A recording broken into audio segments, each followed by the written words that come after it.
this hour? I'm looking for an artist named Henri Redin. You from the police? No. It's a personal matter. Go away.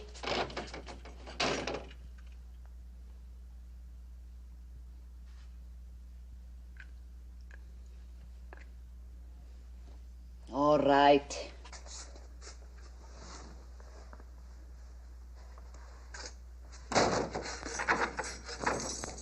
Upstairs? I'll show you. But I promise nothing.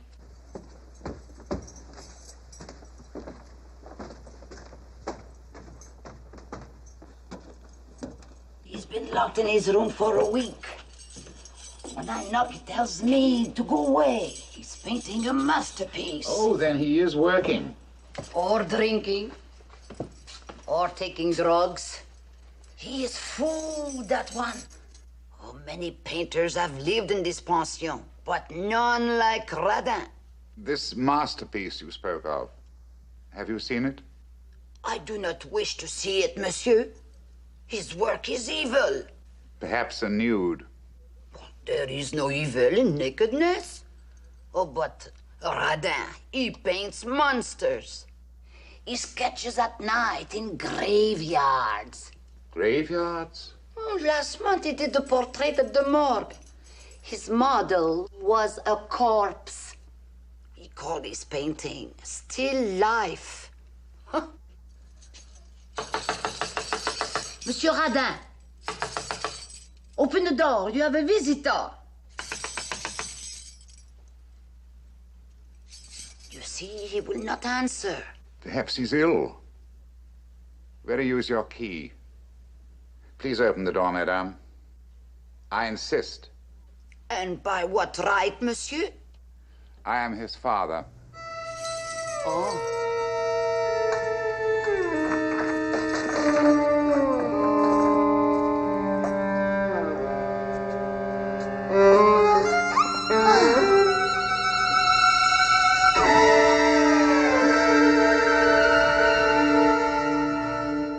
Why would he kill himself?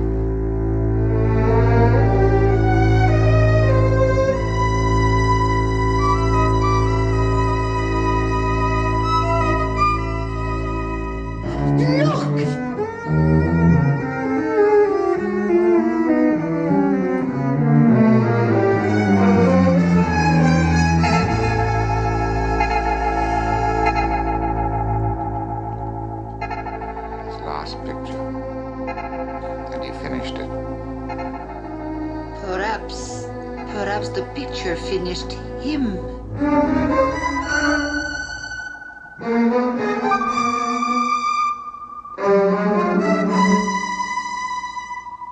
Yes, the painting did finish its morbid creator, but I can assure you that our story is not finished.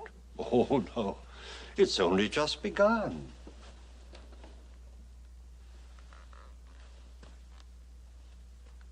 Blood. Think of that.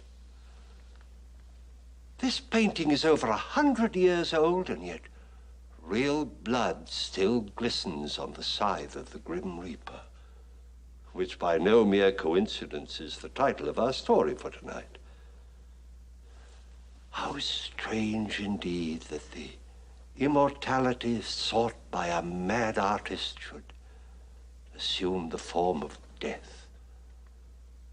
But even stranger are the fearful consequences to these others whenever the Grim Reaper's scythe drips blood.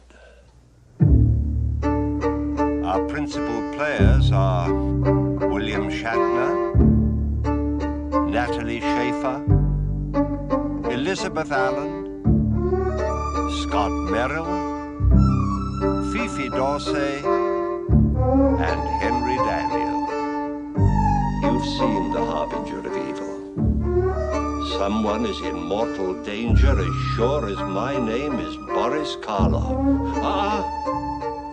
Stay where you are.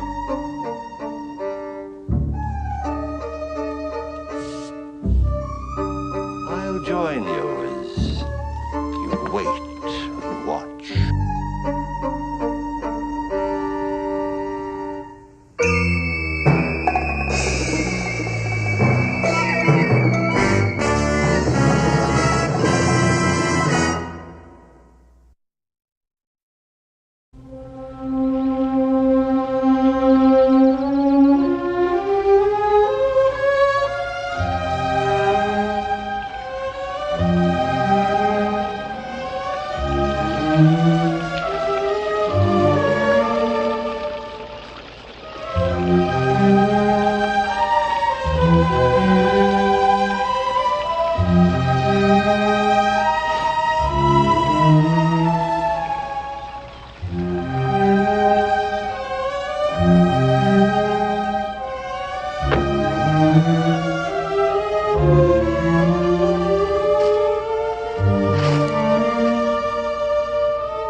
Favorite nephew. Just fine. Is everything all right? Oh, never better. Why? Well, I had a bit of a shock when I drove up. I thought something might have happened. Oh, you mean the hearse? Isn't it divine? I just bought it. You bought it? Yes, and it was a great bargain, too. The salesman told me it's in perfect condition. The only person who ever drove it was a little old corpse from Pasadena. That's a joke, dear. Oh, well, maybe not really a joke. But I think it's good publicity. You mean you actually drive a hearse? Well, yes, especially when the photographers are here. You know, one of the picture magazines is sending out a crew to do a spread on the house. Oh, wait till you see it inside. It's the ever-loving end. Come on in. We mustn't let fresh air into the house.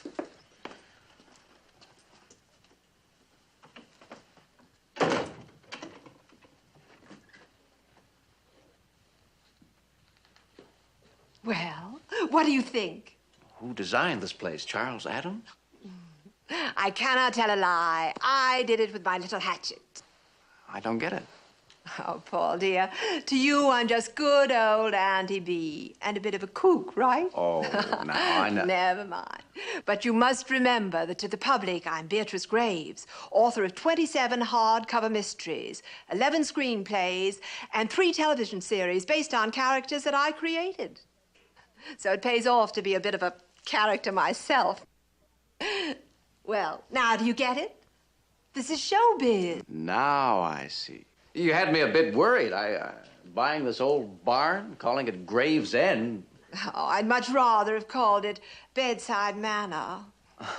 But Gravesend seems so much more appropriate. You must always play up the name, you know. You still call yourself Beatrice Graves? Oh, yes, of course. It's lots easier than Beatrice Graves and Fugio, Camston, Stantler, Molson, Keller.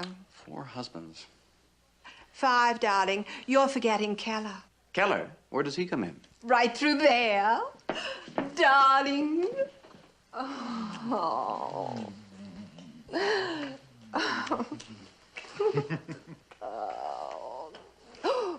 Oh, darling. Oh, no, really, not in front of company. Come on, I want you to meet my nephew, Paul Graves. And this is Gerald Keller, my newest husband. Good meeting you, Paul. Gerald Keller. Jerry. I thought so. Haven't I seen you on television? Very likely if you've been watching all the wrong shows. You don't have to worry, Paul. I'm giving it up. I played the charming, boyish murderer for the last time. Oh, that's a pity. Carolyn will be disappointed. Carolyn? Carolyn Thomas, my landlady's daughter. She's madly in love with Gerald. Oh, she is she? Well, why don't you bring her around so Gerald can meet her and I can scratch her eyes out? No, Aunt B, that's no way to talk about a 10-year-old child. I've got a better idea. Gerald, why don't you give her your autograph? Just sign your name right here. I know that'll give her a big thrill. Okay, I've got to be nice to my public. The only reason I married him is because I'm so fond of ham. Darling, come and let me show you the rest of the house. Aren't you coming on the grand tour, dear? Not this time. I think I'll go upstairs and finish some letters. All right.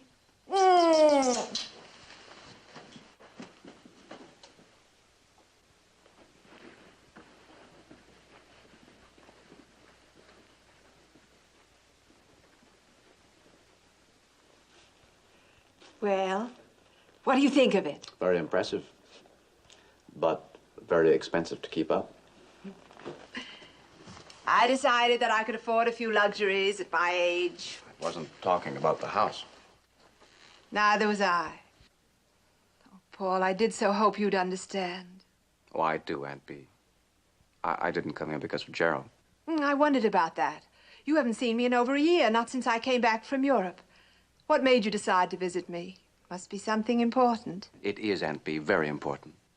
Do you need money? No, I've never asked you for money. You know that. You still have that silly little accounting business, making out income tax returns for rich businessmen who can't even add or subtract. I get along. It's not my problems that brought me here, Aunt Bee. It's yours that worry me. Problems? But I haven't any problems. But you have, Aunt Bee. I must talk to you. Not now. Oh, excuse me. No, it's quite all right, Dorothy. I didn't mean to intrude. This is my nephew, Paul Graves. Dorothy Linden, my secretary. Mr. Graves? How do you do, Miss Linden? Dorothy does all my typing and most of my spelling as well. Well, I'm afraid I'm going to have to take on another job today. What's that? Cooking. Oh, don't tell me Emma quit. Well, she can't walk out on me like this. I'll go and talk to her. She left this noon, right after lunch. Without even having the decency to say goodbye to me? Well, you were in the library, Mrs. Graves, and she said she just couldn't go in there because of it. It? What's it all about? Come on, I'll show you. What's the matter? Don't tell me you're afraid of it, too.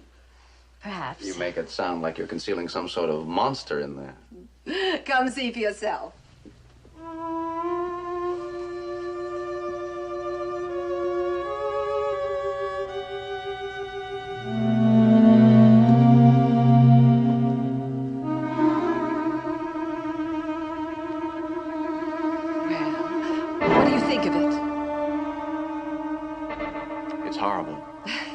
Were you expecting Whistler's mother? Please don't joke about it. But it is a joke. Now, let me tell you what this is. I know what it is. Henri Rodin's painting The Grim Reaper. And you must have read about it in the papers. Yes. That's why I came. Quite a story, wasn't it? I knew it'd pay off when I bought the picture. I hit the wire services all over the country. You've got to get rid of it. Get rid of it? With the picture magazine coming out to do a spread, why, they'll eat this up. Aunt Bee, I'm telling you for your own good. Now you stick to being an accountant or a no accountant. I know what's good for me. This is publicity. Will you listen to me? Something wrong? Yes, with my nephew's pointed head. He wants me to get rid of the picture. Well, you've got to admit it's a bit on the morbid side. Apparently, you don't know the history of this painting. Only what Bee told me about the absent-minded artist. Absent-minded? Yeah, like he hung himself instead of the picture. This is nothing to joke about. Let me tell you. All right, all right. We might as well sit down and let Paul do the Morris the Explainer bit. That's a show business term, dear. The character in the trench coat who comes on and tells how the murder was committed. He's Morris the Explainer. All right, Morris, the floor is yours. I'll make this as short as possible. According to the record, this picture was painted in 1848. Since that time, it's had 17 owners. 15 of them have met with a violent or mysterious death. You mean you paid a small fortune for a picture that has a jinx on it? Not a jinx, Gerald. A curse. Oh, that's fantastic. The story of this painting is a matter of factual record. The moment I heard that Aunt Bee had bought the painting, I remembered newspaper articles. I dug up its whole history in the research department of the library. And then you came out here to warn me like a good little boy. Is that it? Oh, Paul, don't you think I know all this? That old story about the curse has been running in the Sunday supplements for years. Then why did you buy it? Well, for precisely that reason. Think of the news angle. Mystery writer defies ancient curse. Then you don't believe the stories? Oh, I believe that people died, yes. But the former owners of this painting were military leaders and European nobility. Just the sort who would die violent deaths. Well, what about all those other curse stories? The Hope Diamond. The people who died after opening King Tut's tomb. Just coincidence. No curse. You might as well say that the Declaration of Independence carried a curse. Of course, everybody who signed it died. Well, I guess we can all relax. You're forgetting one thing. Aunt Bee, you say you know the history of this painting. Of course I do. Then how do you explain the stigmata? Stigmata? Isn't that a religious term? When holy men or sacred relics suddenly start to bleed? But this isn't a religious painting. No, it's not a religious painting. Unless the man who painted it worshiped death. Who knows what went on in Henri Rodin's twisted mind when he created this nightmare. But one thing we do know, 15 of the people who owned this painting met with a sudden, unexpected, violent death. And each was warned. Oh, how? You mean somebody told them? The painting told them.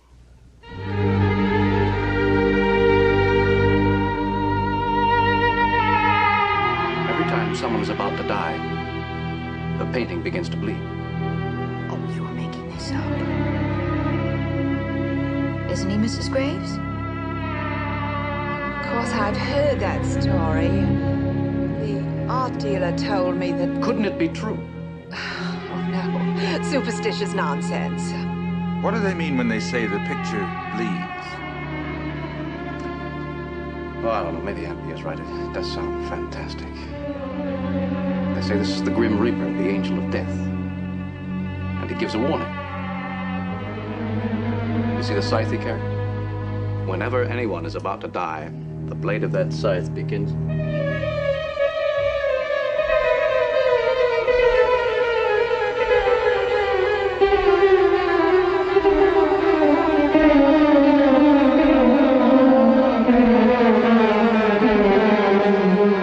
What's the matter?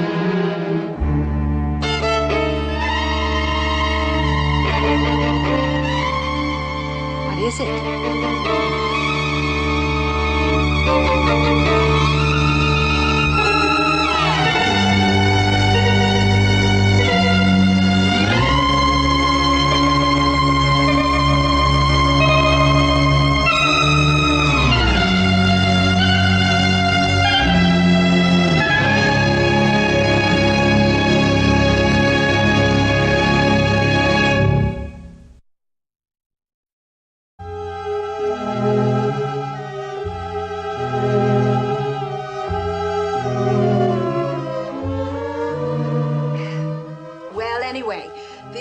Told me I was a rich, spoiled American witch.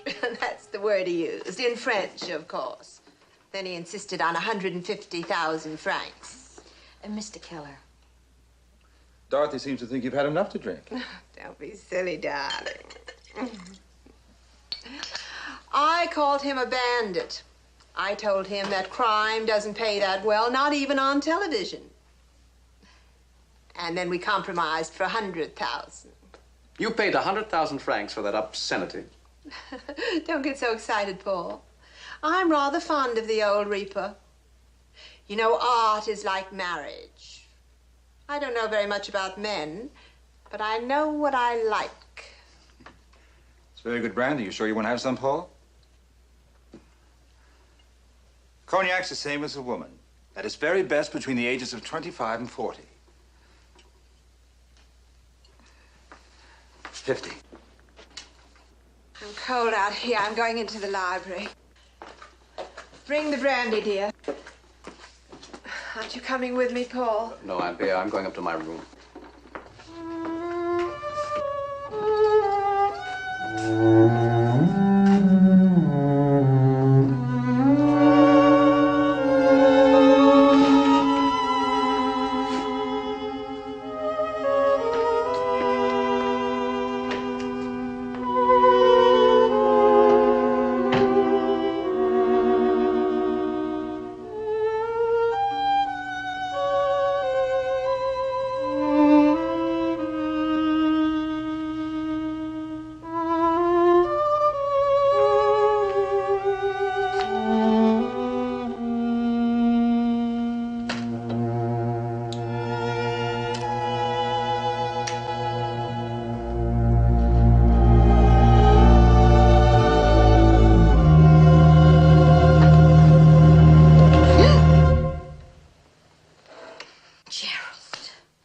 That's little progress.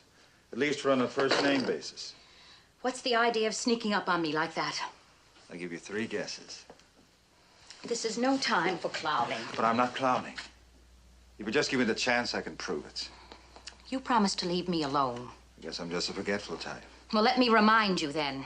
You're a married man. You don't have to remind me. How can you be so cold-blooded? Aren't you concerned about what happened? Of course. That's why I'm here. I was worried about you. Well, you ought to be worried about your wife. Didn't you notice at dinner? She always drinks at dinner. Not like this. I'm afraid she's going off the deep end again. Who were you going to call? Dr. Bryce. Don't bother. But if he came up, he could calm her nerves down, give her a shot. Let her get her shots from the brandy bottle. That'll calm her soon enough. Gerald, she's your wife. No, she isn't. She's married to the brandy bottle. She doesn't know how I feel about you. And if she did, she wouldn't even... Get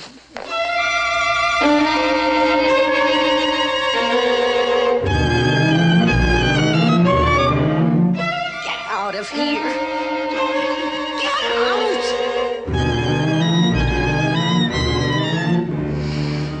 Okay.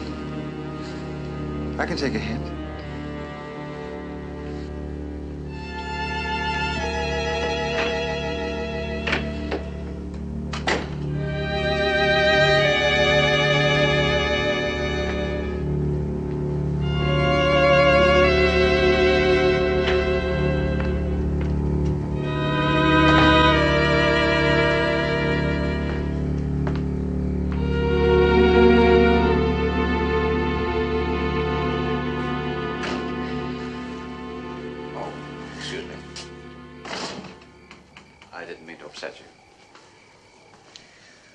Stepped out for some air.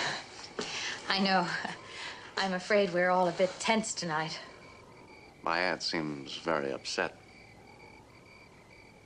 Does she always indulge herself this much? Your aunt works very hard. Writing is a great strain on a nervous temperament. Actually, she's been much better lately, but tonight... Yes, I know. It's my fault. You did disturb her. I had to tell her the truth. The painting is dangerous. Why can't she believe me? I'm sure she does believe you. That's why she drank so much tonight. Drinking is no solution. We've got to do something about this. What do you suggest? We must get rid of the picture. We must destroy it before it destroys her. She means a great deal to you, doesn't she? And Bea is the only relative I have in the world.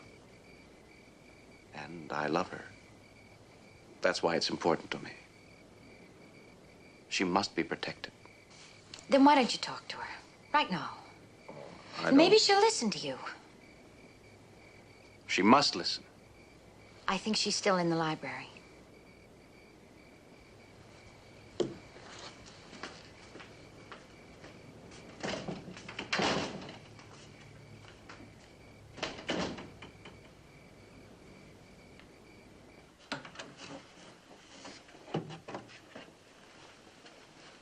Aunt Bea?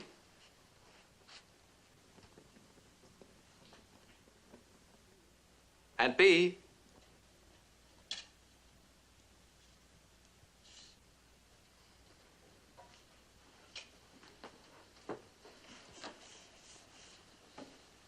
What do you want? You looking for a drink? Help yourself. No, thanks, Aunt Bea. I never touch it. Oh, yes, that's right. You don't drink. You don't do anything. What are you anyway, the world's oldest Eagle Scout? Please. I know. Aunt Bea. I know you're here to do your good deed for the day. Who sent you anyway, Gerald? Or the girl? Neither one. I should know better than that. They don't care what happens to me, just so long as it happens soon. What do you mean? Don't you think I know they want to get rid of me? Oh, Aunt Bea, you're... Go ahead and say it. I'm drunk. Maybe that's why I'm drinking. Because I know the truth. I can't speak for your husband, but I have talked to Dorothy, enough to know that she's really fond of you and very worried. Oh, Paul, you're a fool.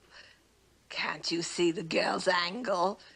You're supposed to talk to me about my drinking. Maybe even persuade me to go into a sanatorium for a nice, long rest cure. Perhaps it would help. I know one thing it'd do.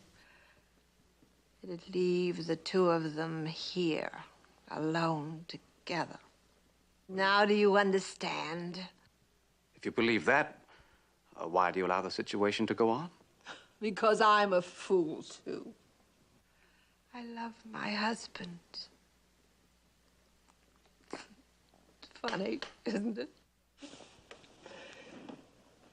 Rich old dame, worthless young.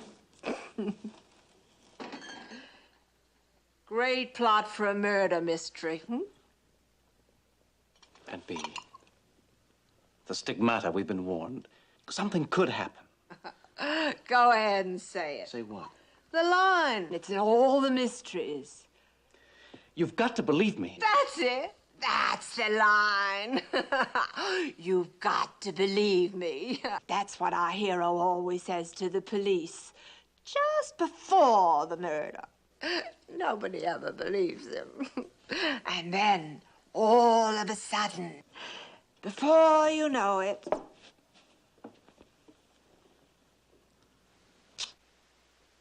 Look, this is nothing to joke about. The picture gave us a warning this afternoon. Yes, the picture. Then you do believe me? Perhaps. Well, aren't you afraid?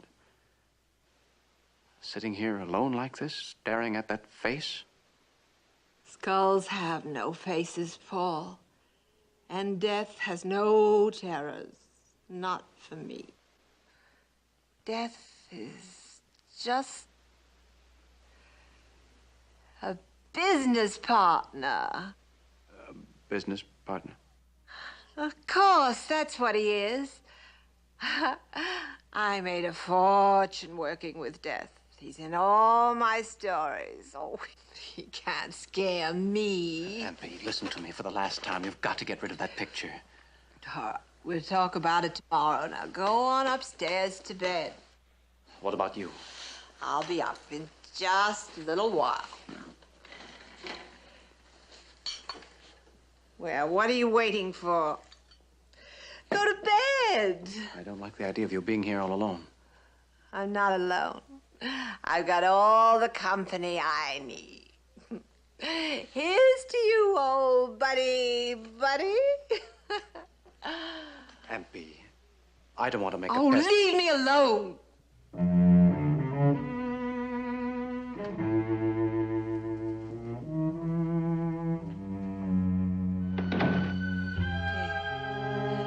That's better.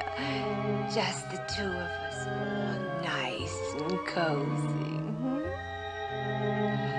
Well, here's to crime.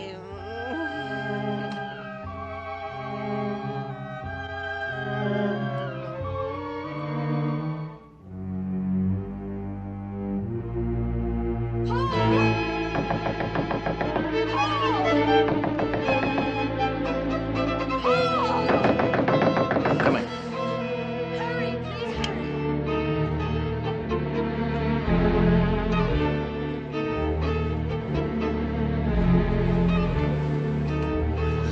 I couldn't sleep. I heard a noise in the hall, so I came out, and that's what I saw. What's the matter?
sorry to have put you through this, folks.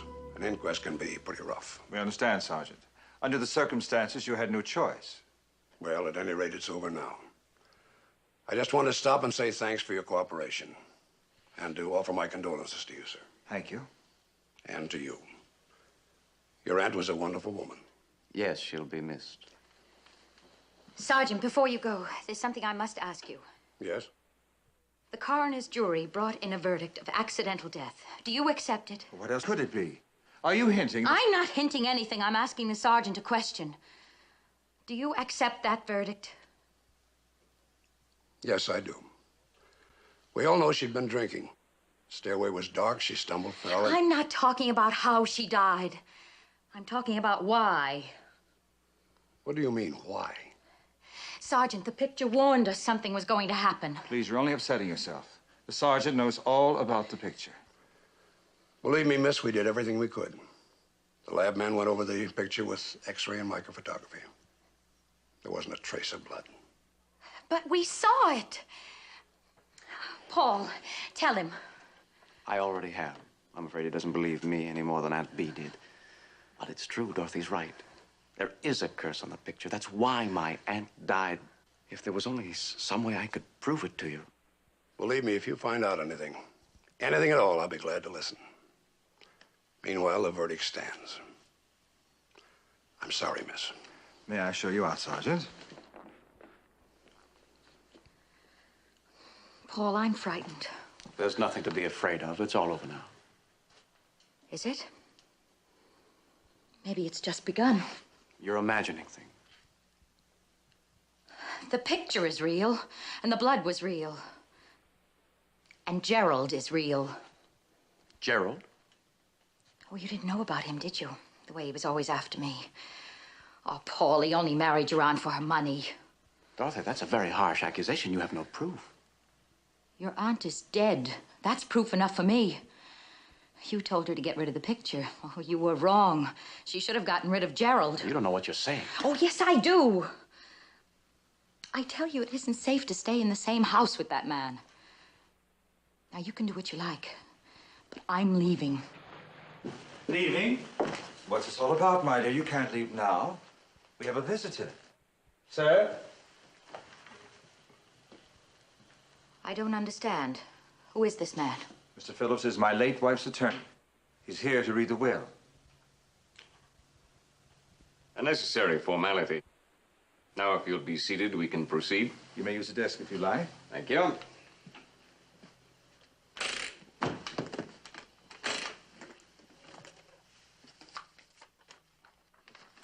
Well, I believe that concludes our business. Are there any questions? Let me make sure I've got this straight now. She left everything to me. Exactly. You're the sole heir. Oh, but that hardly seems fair. Paul here. He's their only living blood relation. I assure you the will was carefully and legally executed. As I told you, she made it out the week after you returned from your honeymoon. She loved you very deeply, Mr. Keller. Yes, I know. Shall I see you out? If you wish. Interesting painting you have here. Yes. I couldn't help but notice how the eyes seem to move. Eyes? But there are no eyes in the picture. That's odd. I could have sworn all the time I was reading the will that the figure in the painting was watching me. Yes.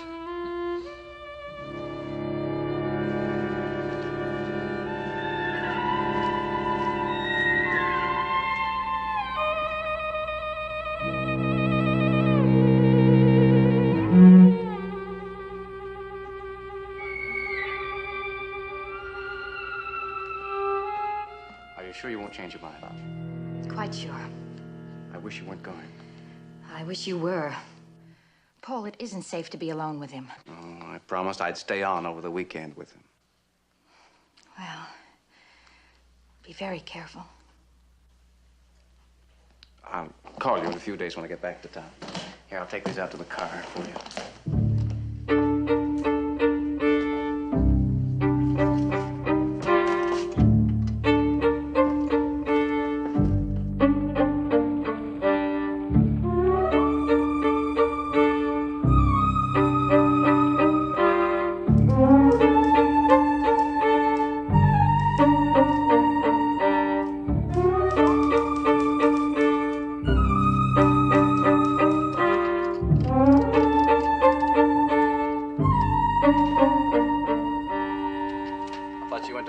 hour ago.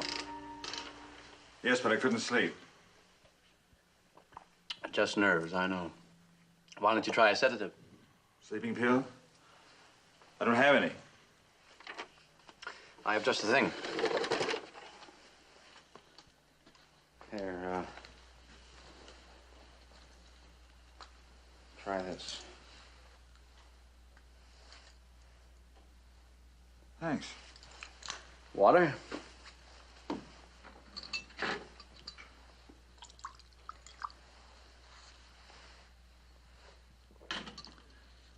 Do you know I haven't closed my eyes since Bea died? I'm afraid to. I'm afraid if I do, I'll see this. Forget it, it's just a picture. How can I? The warning, the curse. Bea was right, superstitious nonsense. But you said so yourself. It's evil. There was blood on the scythe. Not on the scythe, Gerald, on my finger. I never touched the painting.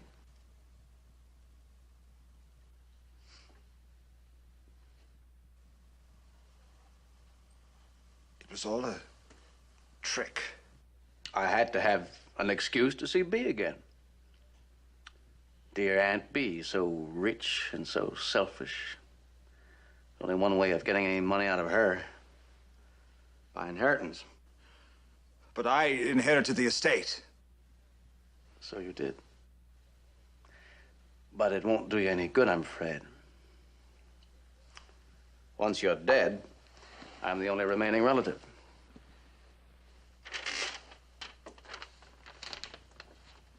What's that? I just typed out your confession for the police. My confession? You admit you pushed her down the stairs. But you killed her. I'd never sign that. You already have. Remember the autograph you gave me when I first arrived? You'll never get away with this. I'll deny everything. You won't be able to, Gerald. See, it's more than just a confession. It's a suicide note. Suicide? Exactly. How do you feel?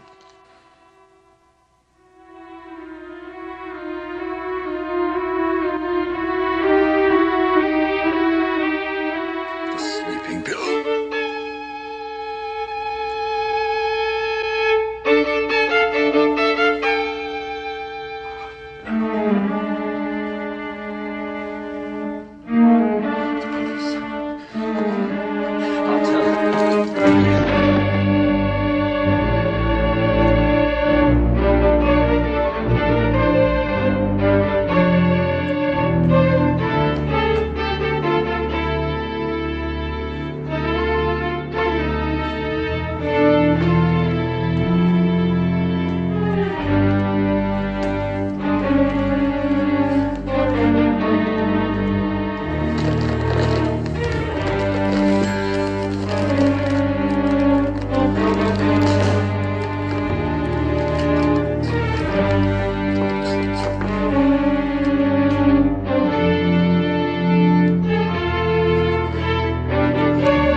Operator, give me the police.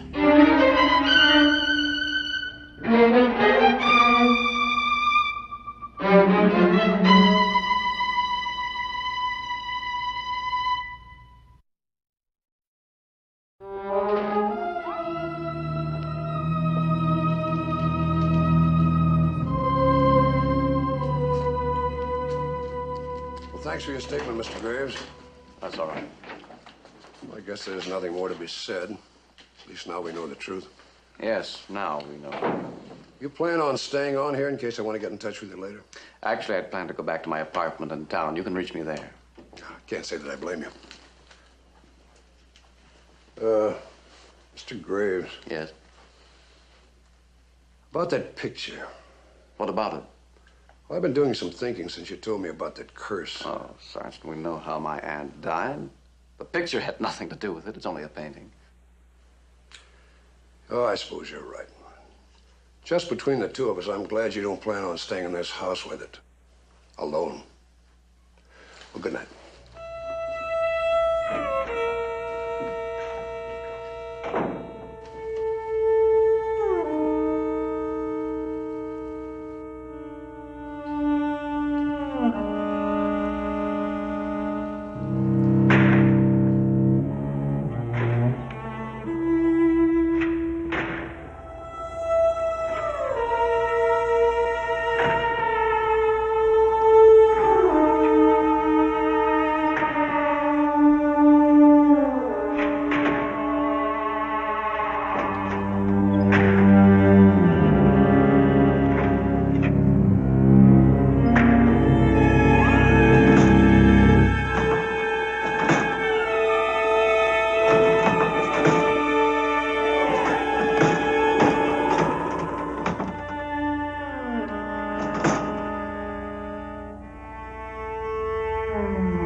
Driving down the coast highway when I heard the report.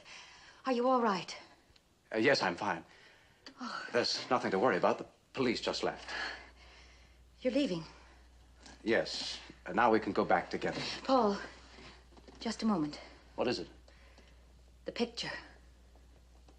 You can forget about it. Oh, that's just it. I can't forget about it. From the moment I heard about Gerald, I knew what had to be done. There's nothing has to be done. I've taken care of it all. You've destroyed it? No, of course not. I haven't touched it. Well, if you won't, I will. It's evil. Dorothy, wait. Paul, this mustn't happen again. We'll get rid of it before we leave. We'll burn it in the fireplace. No. Please, don't go in there!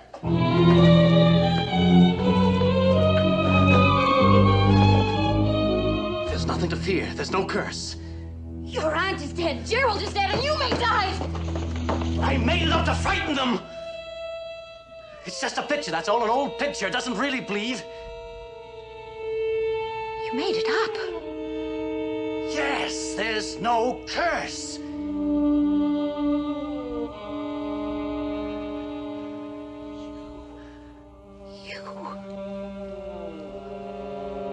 You're the one. But you understand, don't you? It was the only way. Now everything is mine. The house, money, the picture, everything. I'll share it with you, the money and the secret. What's the matter? I told you, don't be afraid. There's no curse. The picture! The arm! It's moving.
Thank heavens you came back. We saw your car. Thought we'd better investigate. He's in here.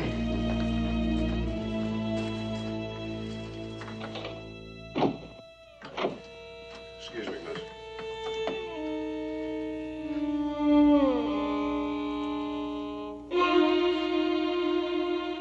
Good Lord.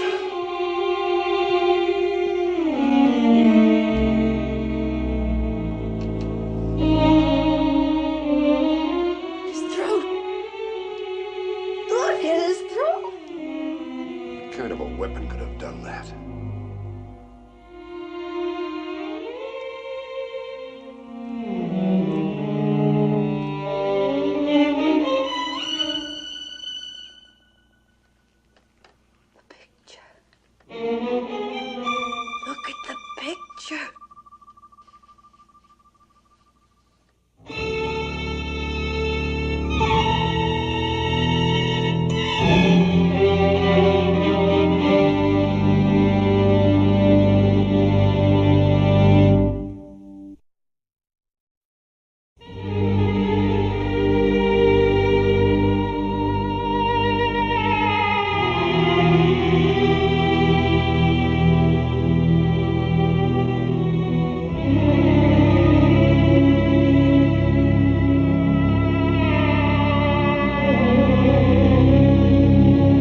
Thank you.